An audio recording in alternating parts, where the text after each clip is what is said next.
Welcome to our channel. Today we how to transfer custom fields into Zoho CRM. Easy tutorial step by step clearly. To begin transferring custom fields into Zoho CRM, log in to your Zoho CRM account. Navigate to the Settings option located in the upper right corner of the screen. Click on Modules and Fields from the drop-down menu. Select the module you want to customize. Click on the Add Custom Field button.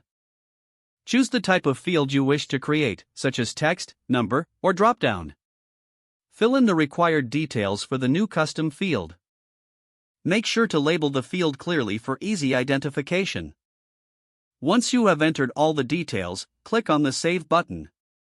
To transfer data into the new custom field, go to the Records section of the selected module. Click on Import to upload your data file. Select the file format, such as CSV or Excel, for your data. Follow the prompts to upload your file to Zoho CRM. Map the custom fields from your file to the corresponding fields in Zoho CRM. Ensure all necessary fields are mapped correctly.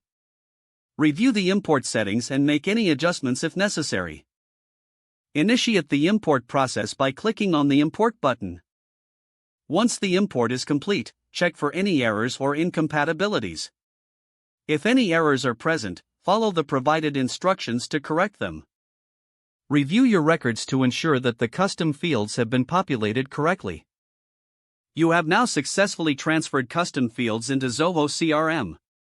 If the page does not load, refresh the browser or try again in a private or incognito window. Make sure you are using the correct email address, then retype it carefully to avoid small typos. If your password is not accepted, use the Reset option and create a new strong password you can remember.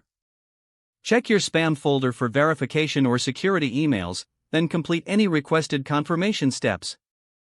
Enable two-factor authentication if available to improve account security and reduce unauthorized access risk.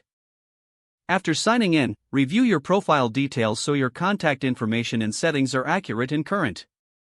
If you see an error message, note it down and try again after restarting your device and internet connection. Don't forget to like this video and subscribe to our channel for more step-by-step tech guides.